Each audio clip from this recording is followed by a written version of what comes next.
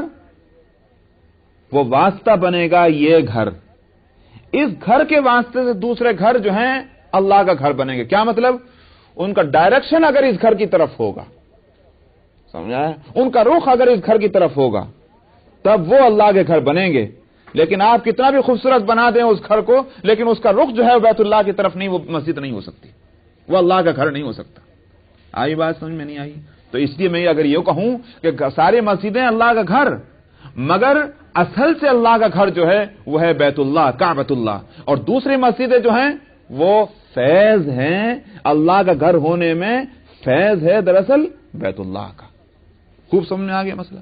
ٹھیک اسی طرح سمجھ لیجئے کہ اصل سے نبی ہیں نبی کریم صلی اللہ علیہ وسلم، اور دوسرے انبیاء علیہم الصلوۃ والسلام کو نبوت جو ملی وہ فیض ہے نبی کریم صلی اللہ علیہ وسلم کا.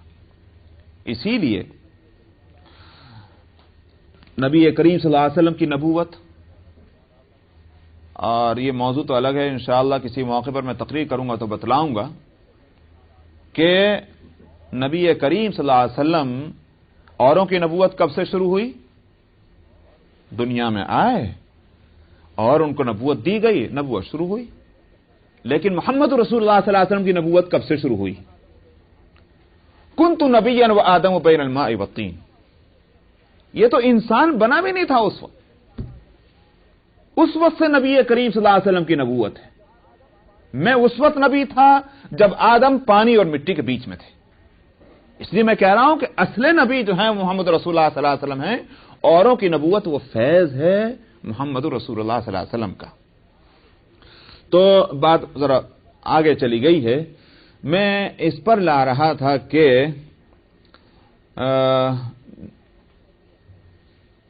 کیا مضمون میں نے شروع کیا تھا؟ ہاں، مسجد اقصی جو لے گیا آپ کو. اس پر میں کہہ رہا تھا کہ چونکہ آپ خاتم الانبیاء ہیں، اور اسی کے ساتھ ایک بات کو جوڑنے کے لیے یہاں سے لے کر چلیے کہ آپ ہیں ملت ابراہیمی پر، ہے کہ نہیں؟ ملت ابراہیمی پر، دین ابراہیمی پر، طریقہ ابراہیمی پر. اور ابراہیم کون ہے؟ امام الانبیاء. انی جاعلک للناس اماما، میں آپ کو سارے انسانوں کا امام بنا رہا ہوں. کس کو؟ بھئی حضرت ابراہیم علیہ السلام کو امام بنایا گیا. کیسے امام بنایا؟ اس کا مظاہرہ کس طرح سے ہوا؟ ابراہیم علیہ السلام کے دو بیٹے ہیں. کون کون دو؟ اسماعیل علیہ السلام اور دوسرے ہیں اسحاق علیہ السلام. حضرت اسماعیل علیہ السلام دو ہی تو بیٹے ہیں، تیسرا کوئی نہیں. دو بیٹے ہیں حضرت ابراہیم علیہ السلام کے، اسماعیل اور اسحاق. اسماعیل علیہ السلام کی نسل سے ایک نبی آنا ہے، جس کے لیے خود ابراہیم علیہ السلام نے دعا کی تھی. ربنا وابعث فیہم سے مطلب جس وقت دعا کی جا رہی اس وقت ان کے برابر میں اسماعیل علیہ السلام موجود ہیں. سمجھ میں آیا؟ اسماعیل موجود ہیں. ربنا وجعلنا مسلمین، ہمیں اپنا خداوندہ ہم دونوں کو اپنا فرمانبردار بنائیے. ومن ذریتنا امۃ مسلمۃ لک، اور ہم دونوں کی نسل سے ایک امت مسلمہ بنائیے. اور ربنا وابعث فیہم، اس امت مسلمہ کے اندر ایک رسول جو ہے وہ اٹھائیے. ہے یہ نہیں؟ تو اللہ سبحانہ و تعالی نے ابراہیم علیہ السلام کی دعا کو قبول کس طرح فرمایا؟ اسماعیل علیہ السلام کی نسل میں کوئی نبی نہیں آیا سوائے ایک نبی کے، اور وہ ہے محمد رسول اللہ صلی اللہ علیہ وسلم. یہ ہو گیا فیصلہ. اسماعیل علیہ السلام کو کہاں لایا گیا؟ مکہ مکرمہ کے اندر. ان سے اور ابراہیم علیہ السلام سے کیا کام کرایا گیا؟ بیت اللہ کی تعمیر جدید کرائی گئی. بیت اللہ جو اصل ہے، مرکز ہے سارے عالم کا، کہ اس زمین کے بنانے سے 2000 سال پہلے اللہ کا ایک گھر بن چکا ہے. اس گھر کی تعمیر ابراہیم اور اسماعیل علیہ السلام سے کرائی گئی، اور اسماعیل علیہ السلام کو وہیں ٹھکانہ دیا گیا. ان کی اولاد وہیں رہی. اسی اولاد میں سے، اسی نسل میں سے محمد رسول اللہ صلی اللہ علیہ وسلم کو اٹھنا ہے، جو یوں کہیے کہ اس گھر کے ذمہ دار ہوں گے، اس مرکز کا یوں کہیے کہ امیر وہی ہوں گے. دوسرے بیٹے اسحاق علیہ السلام. اسحاق علیہ السلام کو مسجد وہاں رکھا گیا فلسطین میں، اور ان کے واسطے وہ مرکز بنایا گیا بیت المقدس. اس کے بعد ان کی نسل میں انبیاء آئے، یہاں تک کہ آخری نبی حضرت عیسیٰ علیہ الصلوۃ والسلام آئے۔ اب ان کے بعد کوئی نبی اس نسل میں آنے والا نہیں۔ انہوں نے بھی آ کر خبر دے دی، وَإِذْ قَالَ عِيسَى ابْنُ مَرْيَمَ يَا بَنِي إِسْرَائِيلَ إِنِّي رَسُولُ اللَّهِ إِلَيْكُمْ مُصَدِّقًا لِمَا بَيْنَ يَدَيَّ مِنَ التَّوْرَاةِ وَمُبَشِّرًا بِرَسُولٍ يَأْتِي مِن بَعْدِ اسْمُهُ أَحْمَدُ۔ انہوں نے بھی آ کر کہہ دیا اب انبیاء کا سلسلہ ختم ہے، اب میرے بعد ایک نبی آئے گا، میں اسی کی بشارت کے واسطے دنیا میں آیا ہوں، اور وہ نبی وہ ہے کہ جس کا نام ہے احمد۔ اب سلسلہ ادھر ختم ہو رہا ہے، کہاں کدھر؟ اسحاق علیہ السلام کی اولاد میں۔ اب ایک نبی آنا ہے کہ جو سارے نبیوں کا نبی ہے۔ اس لیے کیا ہوا، اگر اس کا مرکز مکہ ہے تو بیت المقدس سے اس کو بے تعلق نہیں رکھا جائے گا، بیت المقدس سے اس کا تعلق رکھنا ہے، ورنہ تو پھر وہ ایک طرف کا نبی ہوگا، سارے عالم کا نبی نہیں بنے گا، وہ امت کا نبی ہوگا نا، مگر نبیوں کا نبی نہ ہوگا۔ اس لیے کیا کیا گیا، مسجد حرام سے مسجد اقصی لایا گیا۔ اتنا ہی نہیں بلکہ شروع میں آپ دیکھتے ہیں کہ شروع میں قبلہ نبی کریم صلی اللہ علیہ وسلم کا بھی مسجد اقصی ہی ہے کہ نہیں؟ یہاں تک کہ مدینہ طیبہ آپ تشریف لے آئے، اور مدینہ آنے کے بعد پھر وہ قبلہ جو ہے وہ بدلا گیا اور کعبۃ اللہ کو قبلہ بنایا گیا۔ یہ تبدیلی قبلہ بھی اسی واسطے ہوئی تاکہ دونوں کے دونوں جو مرکز ہیں نبوت کے اور امتوں کے، وہ دونوں مرکزوں سے آپ کا تعلق قائم ہو جائے۔ مسجد اقصی لے جایا گیا، مسجد اقصی سے پہ نماز پڑھی گئی۔ نماز کس نے پڑھی، کس نے پڑھائی، کن لوگوں نے پڑھی؟ انبیاء علیہ الصلوۃ والسلام نے پڑھی۔ کس نے پڑھائی؟ امام الانبیاء بنائے گئے ہیں محمد رسول اللہ صلی اللہ علیہ وسلم، تاکہ یہ بات ثابت ہو جائے کہ یہ امت کے نبی نہیں بلکہ نبیوں کے نبی، دونوں مرکزوں کے یہ امام ہیں، خالی کعبۃ اللہ کے ذمہ دار نہیں بلکہ بیت المقدس کے بھی یہی ذمہ دار ہیں۔ اسی واسطے تو یہ بات ہے کہ یہ لوگ مانتے ہیں کہ اسلام کے پیغمبر، ان کے بقول اسلام کے تو سارے پیغمبر ہیں، کہ اسلام کے پیغمبر محمد رسول اللہ صلی اللہ علیہ وسلم کو معراج ہوئی ہے صخرہ سے، بیت المقدس سے، تو پھر یہ کیوں نہیں مانتے کہ اس بیت المقدس پر مسلمانوں کا حق ہے؟ دوسروں کا حق تو ختم ہو چکا ہے، اس دن ختم ہو چکا جس دن نبی کریم صلی اللہ علیہ وسلم کو معراج کے لیے یہاں سے وہاں لے جایا گیا اور آپ نے امامت فرمائی وہاں انبیاء علیہ الصلوۃ والسلام کی۔ اب سب کا سلسلہ ختم، اب یہاں سے تو مسلمانوں کا سلسلہ جڑا ہے اس مسجد اقصی سے، حق قائم ہوا ہے مسلمانوں کا مسجد اقصی سے۔ اگر بیت اللہ مسلمانوں کا ہے، یہ مرکز مسلمانوں کا ہے، تو مسجد اقصی دوسروں کی نہیں ہو سکتی، بیت المقدس دوسرے کا نہیں ہو سکتا، وہ بھی مسلمانوں ہی کا ہے۔ تو بہرحال وہاں اس لیے لے جایا گیا تاکہ امام الانبیاء ہونا اور نبی الانبیاء ہونا ثابت ہو جائے، نبی کریم صلی اللہ علیہ وسلم کا۔ وہاں سے پھر آسمانوں پر لے جایا گیا، پھر آسمانوں پر جس طرح سے لے جایا گیا انشاءاللہ آئندہ ہفتے اس کے تعلق سے عرض ہوگا۔ وآخر دعوانا الحمدللہ۔ سورہ الاسراء۔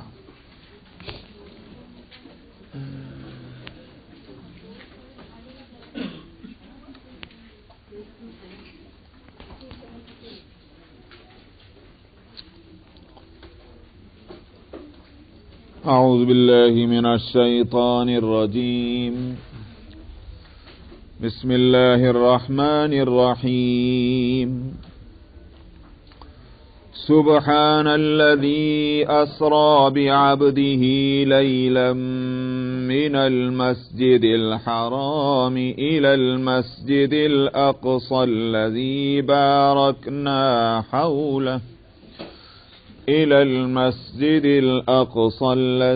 باركنا حوله لنريه من آياتنا إنه هو السميع البصير۔ وآتينا موسى الكتاب وجعلناه هدى لبني إسرائيل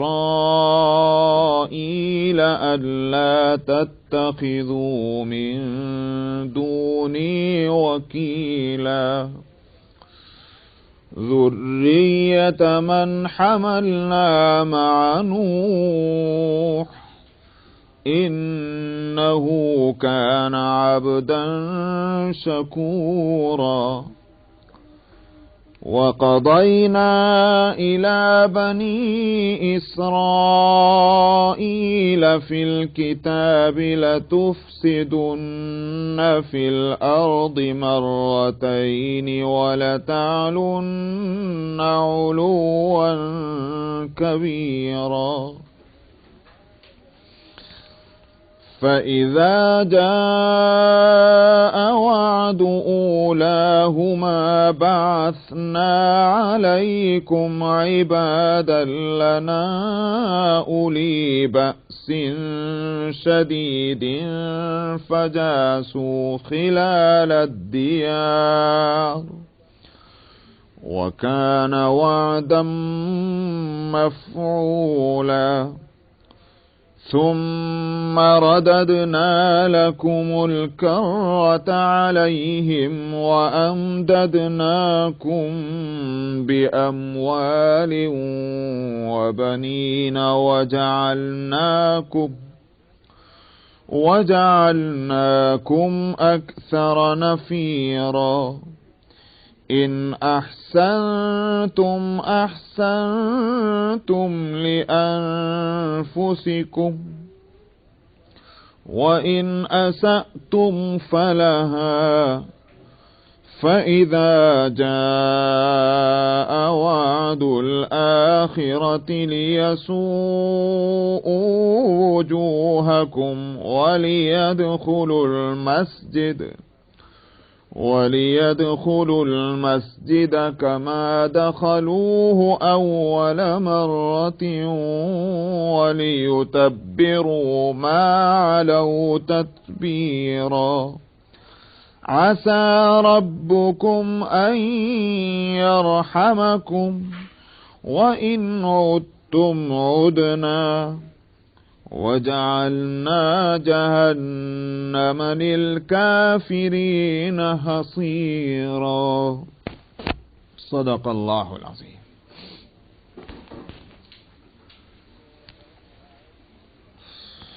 تو پہلی آیت میں مضمون آیا تھا اسراء کا۔ میں اسراء اور معراج کے سلسلے میں دو باتیں میں نے بتلائی تھی۔ ایک تو یہ کہ کس زمانے میں ہوا، کیا حالات تھے، اور ان حالات کا کیا یہ تقاضا نہیں تھا کہ یہ اسراء اور معراج ہو، ایک تو یہ۔ اور دوسری بات یہ تھی کہ یہ معراج اور اسراء اور معراج یہ روحانی ہوئی تھی یا خواب میں ہوئی تھی یا جسمانی ہوئی تھی۔ یہ دو باتوں کو میں نے گزشتہ 2 ہفتوں میں تفصیل سے بتلایا۔ جہاں تک معراج کے تفصیلی واقعات کا تعلق ہے، اس کو تو کسی وقت بھائی معراج سے متعلق یہ کتابیں پڑھ لیں یا کوئی تقریر ہو تو اس میں کچھ تھوڑی بہت باتیں آ جائیں، وہ کیا کیا دیکھا، کس طرح سے ہوا، ان میں مختلف روایتیں ہیں، مختلف درجوں کی روایتیں ہیں۔ یہاں تو مختصر یہ جتنی بات کا تعلق ان آیتوں سے ہے، بس اتنی بات کو ہم لے لیتے ہیں۔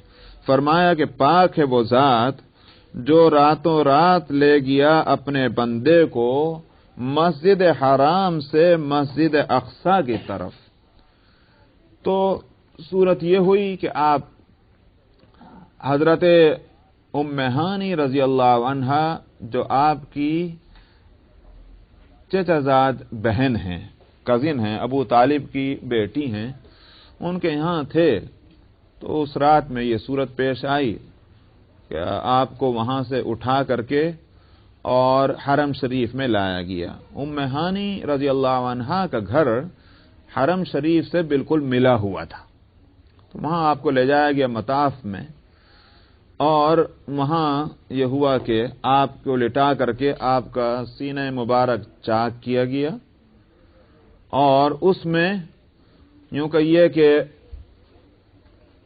وہ نور اس میں بھرا گیا، یا وہ چیزیں اس میں بھری گئیں اس کے ساتھ کہ جس کے لیے اوپر جانے کے لیے یا اس عالم کی سیر کے لیے ان چیزوں کی ضرورت تھی، جس سے ان چیزوں سے وہ صلاحیت پیدا ہو جائے کہ وہ اس عالم کی چیزوں کو دیکھ سکیں یا اس عالم کی سیر کر سکیں۔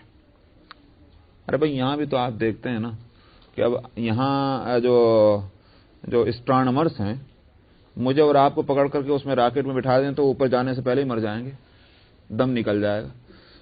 ان کو پہلے ٹرین کیا جاتا ہے، بھوکا رکھا جاتا ہے، اور ان کے جو ہے کھانے اور پینے اور سونے اور جاگنے اور ضرورتوں سے فارغ ہونے کے سارے اسکیجول جو ہیں وہ یہاں کے مطابق نہیں، بلکہ یہ کہ دیکھنا یہ کہ یہ اس راکٹ میں کیسے ان کی زندگی گزرے گی، اس کے لیے ان کو تیار کیا جاتا ہے۔ تو اب نبی کریم صلی اللہ علیہ وسلم، ظاہر ہے کہ آپ بے شک پہلے سے وہ قدوروں سے پاک صاف ہیں بلا شبہ، مگر اب وہ تو اس دنیا کے لیے آپ کو تیار رکھا گیا تھا، اب دوسری دنیا میں بھی لے جانا ہے تو اس کے لیے بھی تو تیاری چاہیے، وہ تیاری کرنی تھی۔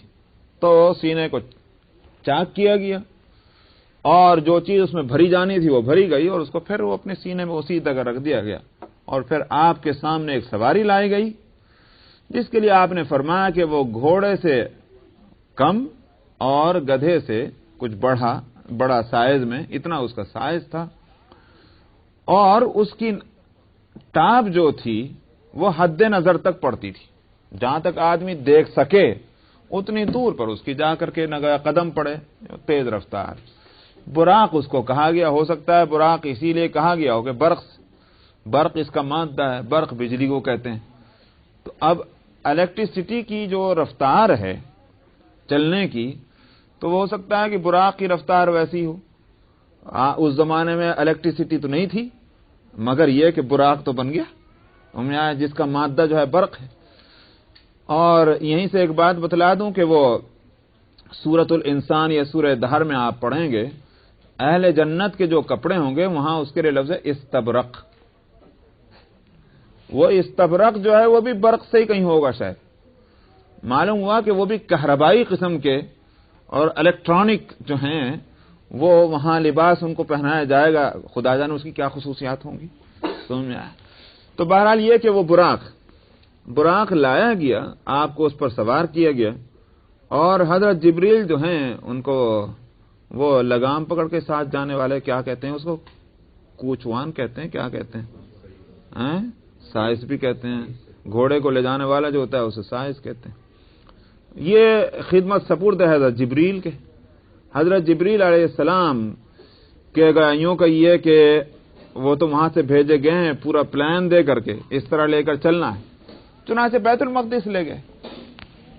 آپ نے اس سواری کو باہر ایک چٹان کے ساتھ اسے باندھ دیا۔ یاد ہوگا 2 ہفتے پہلے وہ واقعہ میں نے بتلایا تھا، ہرقل کے دربار میں جو اس پادری نے شہادت دی تھی کہ میں شہادت دیتا ہوں کہ ایک رات میں ایسا واقعہ ہوا تھا، تو اس نے بھی کہا تھا کہ وہ چٹان کے ایک پتھر میں سوراخ تھا، اور جس سے نشانات سے معلوم ہوتا تھا کہ یہاں کوئی جانور باندھا گیا، تو وہاں اسے براق کو باندھا گیا۔ اور نبی کریم صلی اللہ علیہ وسلم حضرت جبریل کے اشارے پر اندر تشریف لے گئے، اور وہاں آپ نے 2 رکعت نماز پڑھی، اور وہاں سے 2 رکعت تحیت المسجد کہیے یا اس کا جو بھی نام رکھیے، وہ 2 رکعت وہاں سے پڑھ کر کے اب اس کے بعد آپ نے فرمایا کہ میرے سامنے ایک زینہ لایا گیا، اسٹیئرز جو ہیں وہ جو بھی اس کو آپ کہیں، وہ سیڑھی لائی گئی جس پر آپ چڑھ کر آسمان تک چلے گئے۔ وہ سیڑھی کیسی تھی؟ قدم رکھ کر جانا پڑ رہا تھا، یا آپ اپنی جگہ کھڑے ہو گئے اور اس کے اسٹیئرز جو ہیں وہ خود ہی آٹومیٹک چل رہے تھے، یا وہ ایلیویٹر تھا، جو بھی کہیے آپ، لیکن بہرحال آپ کے سامنے سیڑھی لائی گئی اور آپ آسمانوں تک تشریف لے گئے۔ پہلے آسمان کے قریب پہنچے تو وہاں سے یہ اللہ کا اس نظام، حدیث میں جو بتلایا گیا، اس سے اس نظام کو بھی سمجھا جا سکتا ہے کہ ایک طرف تو آسمان ایک گیس ہے، اس سے زیادہ اس کی کوئی حقیقت نہیں، ایک گیس ہے، گیس کی ایک تہ ہے، اسی کو آسمان کہا جاتا۔ ایک طرف تو اتنی لطیف چیز ہے، اور دوسری طرف نظام اور سسٹم جو ہے وہ اتنا سالڈ ہے کہ کوئی چیز ان آسمانوں سے یا اس تہ سے آگے نہیں جا سکتی.